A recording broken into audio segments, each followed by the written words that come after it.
guys, thanks for watching 205 Kitchen. My name's Freddie Dillard. I'm your host. And today we're going to be making one of my favorite meals.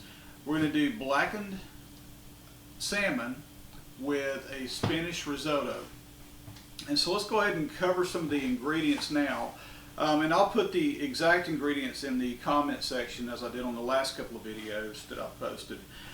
First thing you're going to need is some salmon. I've got four fillets that I picked up from Publix today, and we'll blacken them last. I'll probably use my Blackstone outside for that, but you can use a skillet in your home. It's either however you choose to do it. Really simple, and we'll cover that recipe. For the risotto, gonna use Arborio rice, if I can say that right, Arborio rice. And I'll give, like I said, the exact ingredients. I'm making enough for 4 people tonight. You will need cooking wine. I don't really consume alcohol normally, so I just use cooking wine. I know some chefs may cringe at that a little bit, but it does just fine for me. You're going to need about 6 to 8 cups of either chicken stock, chicken broth. You can make your own, or you can just purchase it. You're going to need about 100 grams of baby spinach, and that, just weigh it out on your kitchen scale. Probably the easiest. You'll also need about 2 carrots. Now I just bought baby carrots. I'm gonna chop these up and dice them up. And then I've already got I've got 1 onion chopped up and 2 celery stalks chopped up. Besides that, you will need a little bit of olive oil, and then you'll also need Parmigiano-Reggiano cheese. Now, if you cannot find this, I know Publix does carry it, but if you can't find it, a good Parmesan cheese, you can substitute that. So don't be disheartened if you can't find this one, but this one is Parmigiano-Reggiano, if I'm saying that exactly right. Always, like I said last time, always make sure you shred it yourself to get, kind of avoid some of the chemicals and stuff that they put on this shredded cheese when you buy it in a package. So it just takes a couple extra seconds, get you a little microplaner or something, and shred it yourself. But let's get started. Okay, so there is a cooking term that I want to share with you guys. It's called mise en place, if I'm saying it right. It's a French term, mise en place. And what that basically means is to cook in place, or to have all of your ingredients cut, peeled, measured, everything that you're going to have before you start cooking. With risotto, this is very important because it's very, risotto's been described as a labor of love. I mean, it's not really hard to make, but it requires a lot of your attention, and once you start making it, you can't really stop. Once you start stirring this risotto, you don't stop. So if you don't have your ingredients measured already, you're behind the curve. You're at a high risk of either causing your rice to explode, or not explode, but to burn, or something else to go bad in this. So have everything prepared before you start cooking. I've already got my my chicken stock heating up, and we'll talk about that in a minute. But I want to make it, right now I've got my onions chopped, I've got my celery chopped, I've got my carrots chopped. This is about 2 large carrots chopped up worth. I've got 3 cups of the Arborio rice measured out. Now that's going to yield about 9 cups of rice, but we eat a lot of this risotto. It's really good. I've got about, I think it's 120 grams weighed out of washed baby spinach, and about a half a cup of this cooking white wine. Everything's measured out. So when I start cooking here in a second, I'll just reach and grab ingredients. I'll have them right there at my fingertips, and so I don't have to stop stirring this risotto, because it really can mess things up if you take your eye off of it. So I'm going to go ahead and get the fish prepped, and then we will start cooking. All right, so I've got my salmon fillets. They're laid out right here. So we're going to do blackened salmon tonight. So the first thing I'm going to do, remember last week with the chicken, when I made the Tuscan chicken, I talked about seasoning your food appropriately. And that's, I'm a little generous with the seasoning. You don't want to, again, you don't want to bite into unseasoned food. And so this time we're going to do salt, and then, last week I used the Southern Flavor garlic for my Tuscan chicken. I'm going to use the Southern Flavor Cajun seasoning. Now, I'm not sponsored by Southern Flavor. I don't know these people, but my local Walmart carries this, and I think Publix carries it as well. This stuff's just really good. I'm just going to get it close. It's got a good flavor. You can use Tony's seasoning. You can use, there's plenty of them out there for blackening, but I just prefer this one. I use it for crappie, salmon, catfish. I've used it even on chicken. So we're going to put this on kind of liberal here, okay? So this is just a really good blackening seasoning. I'm going to have everything prepared so that when this risotto completes, I'm just going to go straight to this, and it's going to go straight on the heat. Again, like I was saying, mise en place, prepare in place, have everything ready to cook. This particular meal, you know, is really exemplifies that statement. I'm just going to kind of pat it down a little bit. We're going to make sure our sides are seasoned as well.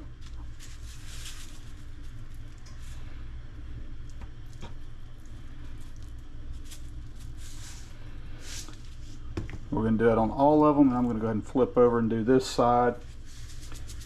So we are seasoning both sides, and that's with just salt and then the blackening seasoning. And it's going to, you know, it goes on a little bit heavy, okay? So don't skip out on the seasoning. This stuff will make a really good crust for you, and really a lot of flavor in that when it toasts or when it blackens on the grill. So we're going to make sure we get it all the way around.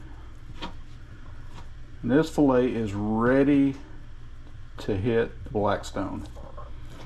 Get this one ready.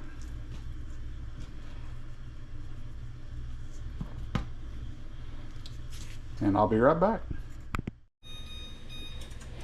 Okay, I've got my chicken stock to a simmer. It's boiling right now, but I've just turned the heat down a little bit. You want to make sure this is simmering, because this is going to be boiling right here. You want to make sure that you don't, you know, if this is cold and you put it in your rice in a minute, it's going to, you know, not do right. It's going to cool everything down, and it's going to cause you to boil your rice instead of toasting it and making a risotto. So I've got this pan heating up. I'm going to start off with about 2 tablespoons of olive oil. I may go a little more than that because it's kind of I'm doubling the recipe. We'll do, for this one, I'm just going to start off with about 4 tablespoons. That looks about right. A little bit extra olive oil is not going to hurt you. And I've got all my ingredients to my right over here. We're just going to let this heat up a little bit. And then we're going to, as soon as this oil heats up and starts to smoke just a tad, which we're pretty much there, I'm going to go ahead and add my onion. And I'm going to add my celery.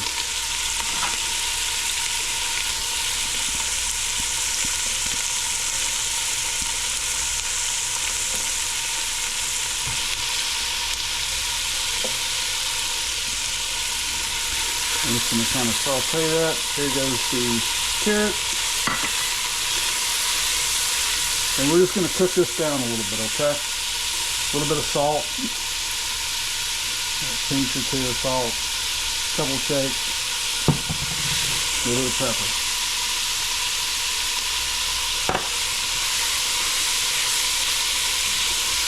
And we're just going to sweat this down for probably about 3 to 5 minutes.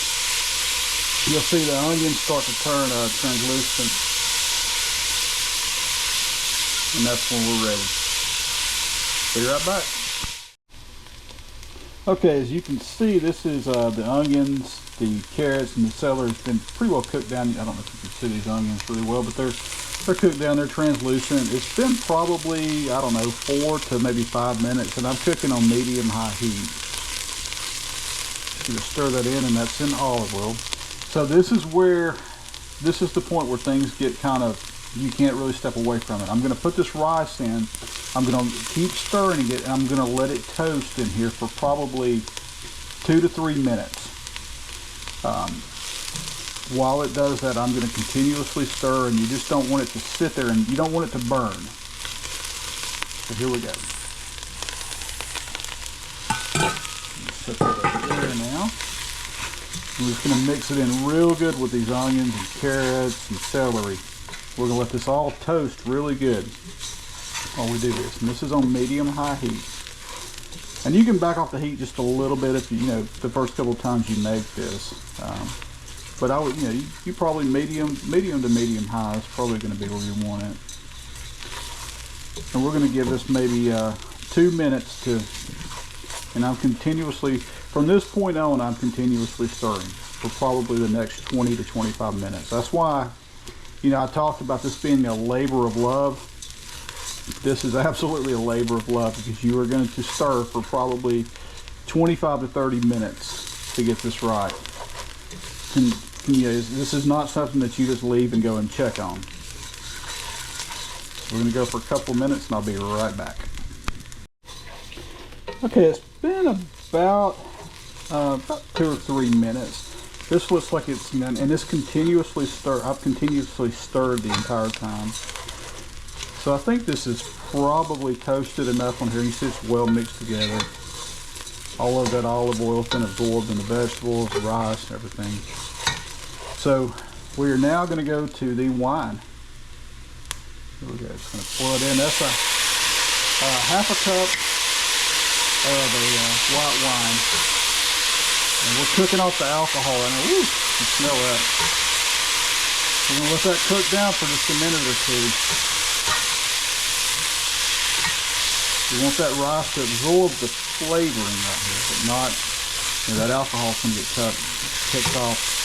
And as you see this all start to evaporate, and pretty much the wine is gone here in just a second, which is almost gone. I don't smell it anymore. Now we're going to start the fun part. Get you a kitchen ladle like this, and you're going to start adding this in a cup at a time.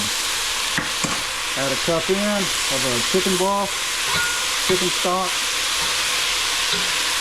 I'm going to cut this heat down just a little bit to probably medium heat now. You're going to stir until it evaporates, and then you're going to repeat. You don't want to pour all this in at one time because it's going to boil your rice, and this is not a boiled rice situation. This is a toasted rice, and as it toasts, and as you stir it, your rice absorbs that chicken stock. This is not the same as boiling. This is, every time it evaporates out, you add a little bit more. We're going to do this for probably about 20 minutes. I'm going to go and shut the camera off and keep going. So we've been going for about 15 minutes total. Now, 15 minutes since I started cooking. I guess around 15 minutes. And you see it's starting to turn into, the rice is starting to swell. Again, we don't want this to boil. Like, you're not boiling this and you're not filling this pan up and then boiling it like traditional rice. It's not how you do this. You sort of want to add a little bit of chicken stock or chicken broth at a time and let the rice gradually absorb it while toasting it, and it's just got a really amazing flavor to it. So as it starts to, so each time that it starts to, absorb and, sort of evaporate off the chicken stock, and I just noticed that it's starting to get a little bit dry, I'll just take my kitchen ladle. And again, you want this stock to be pretty well boiling, when it goes in, because you don't want to cool everything down. You want it to be equally hot. And I'll just continue stirring. Again, that's why they call this a labor of love, because you're gonna stir the entire time.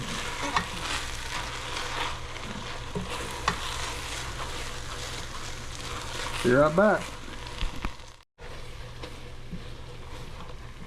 Okay, we're approaching the 20-minute mark total. Now that's total time from whenever I put the saute and started sauteing and everything. So we're about almost at 20 minutes. This whole meal takes about 20 to 25, it just depends. But we're getting close to the time that I'm going to start tasting. Let's go ahead ahead and put a little bit on a spoon, let that cool off for a second, and sit it right there on the countertop while it cools. Now what you want when you taste this is you want it to be al dente. And it took me forever to understand what al dente means. So when this is kind of on the undercooked level, this is it's gonna taste like you could imagine an undercooked rice would taste, a little bit of a crunch about it. You don't want that. If you overcook it, it's gonna be mushy, like really mushy. You don't want that. So in between those two textures is what's called al dente. It's a little bit firm, but not, not a crunch and not any kind of unpleasantness about it. But you can tell that it is a rice grain, but well cooked. So you don't want it to be like crunchy like rice at all, and you don't want it to be mushy almost to the point of mashed potatoes. Oh, it's really good, but still a little bit firm. We're almost there. Maybe a couple of more stirs, which is good because we're almost out of stock.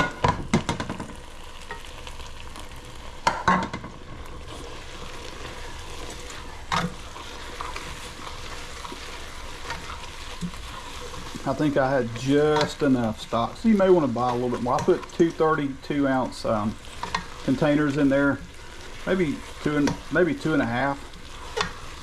I mean, 2 did fine for this, but it's cutting it a little bit closer than I wanted to cut it. So just so you're aware, 2.5 containers.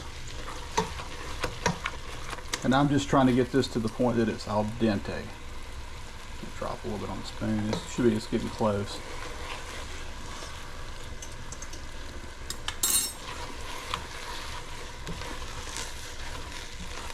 Wow, it's good.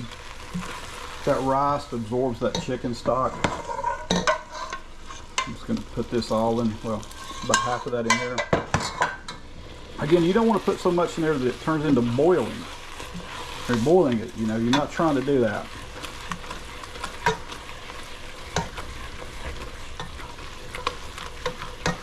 You just want it to absorb and thicken. And then you add another ladle full of it, or you let it kind of boil off, you stir it, you allow it to thicken. But you don't want to just dump a whole bunch of chicken stock in here and watch it boil like you would normal rice. It's just, you just have boiled rice. And that is not risotto.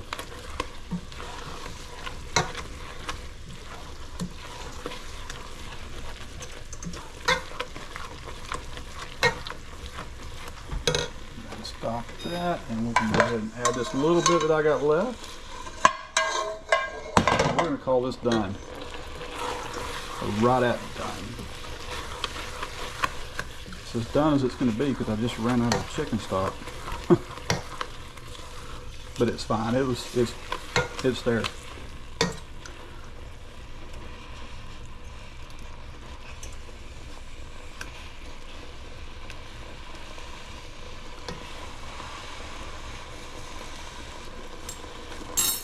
Perfect. It is al dente now. Meaning that it's a little bit of a firmness to the bite, but not a crunch or anything like that. It's not soggy. And I don't know if I showed this or not. I don't think I did. And I'll talk about it when I put in the comments. Make sure that you rinse your rice off. I did not show that part, but I did rinse the rice. So now we're going to add our baby spinach in, and just like we did on the Tuscan, remember it looks like a lot, but it cooks down to a little. And this has also been rinsed. And we're just going to stir this in and just let it wilt down, okay?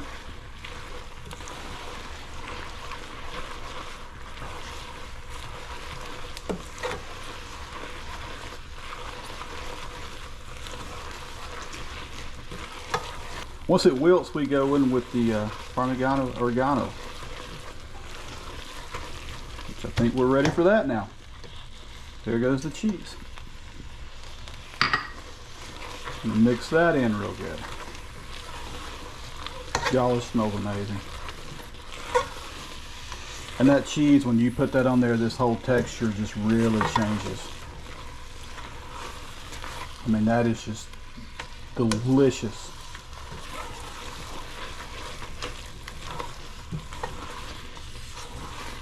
It is worth the labor of love. If you ever go to a restaurant and order this, I'm gonna add just a little bit of salt in here. If you go to a restaurant and order this, you'll appreciate it. A good Italian restaurant.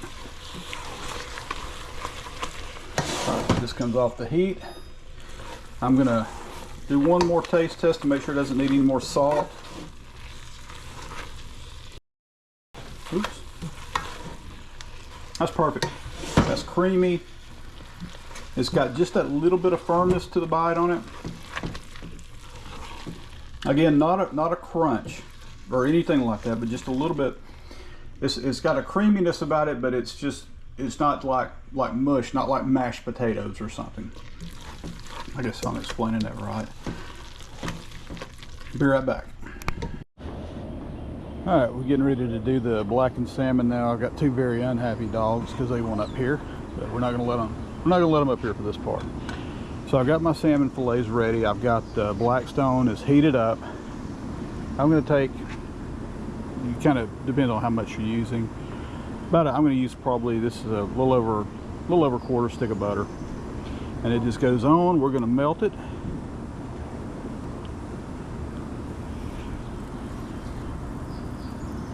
Super simple right here.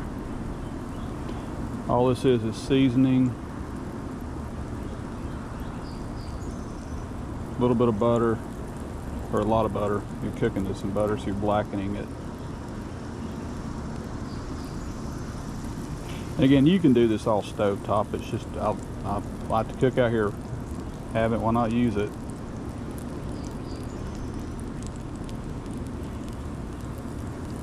Perfectly fine to use a little skillet, iron skillet, or whatever kind of pan you have. I'm just waiting on this butter to melt, and then our fish fillets will go on. Presentation side down. And we're going to go on there now. There's one, two, three, and my thinnest one I'm going to let go is number 4. We're going to give that about probably around 3 minutes and then look at it.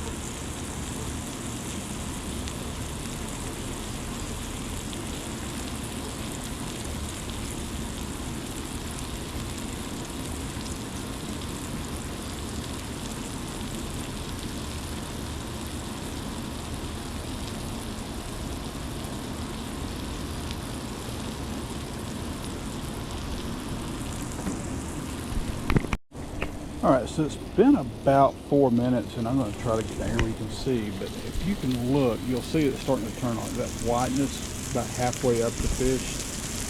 I'm getting about ready to turn this over. Now, this piece right here is a little bit thinner, so I'm going to have to watch it to make sure I don't burn it. These two are, or these other three are a little bit thicker. They're not all the same fillets, unfortunately. Go ahead and turn them over, and it's been about 4.5 minutes, I guess, at this point. This part I'm not the best at, so y'all don't judge me here. So look at what we got.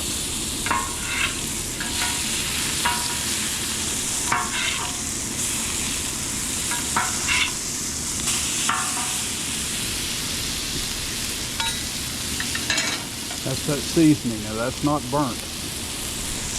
You don't want to burn it. And we're going to let that go for probably another 4 minutes. Be right back. I think we're just about done here. It's been about 4 minutes per side. I'm gonna go ahead and take this one off. Yeah, I think we're good on that one. It's got a good caramelized crust on it. This one, I'm gonna kind of turn these on their side just for a second.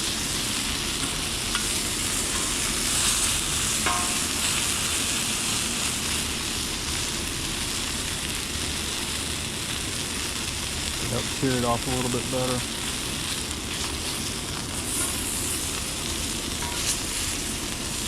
And these are a little bit thicker. That's why I was looking at first one.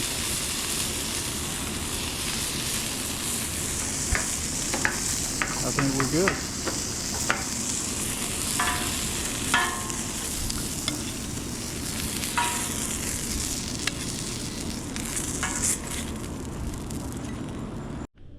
So these are the finished product. These are the thick pieces. They are perfectly done. Alright guys, this is the finished product. We've got our risotto, we've got our salmon on top of it, and I used a little bit more of this Parmigiano-Reggiano cheese shredded up on top of it, just add a little bit more flavor. Let's do a taste test.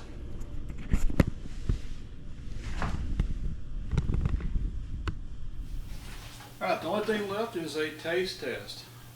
This is our spinach risotto with blackened salmon. They said salmon by itself. Oh man, that looks good.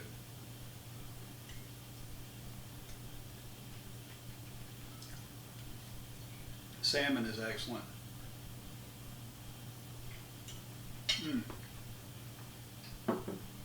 That is really good. So there you have it. There's our risotto. There's one of my favorite recipes of all time right there. You guys got to try it. I'll put the ingredients and the actual measurements and everything in the comments. Thanks for watching 205 Kitchen. And don't forget to like and subscribe.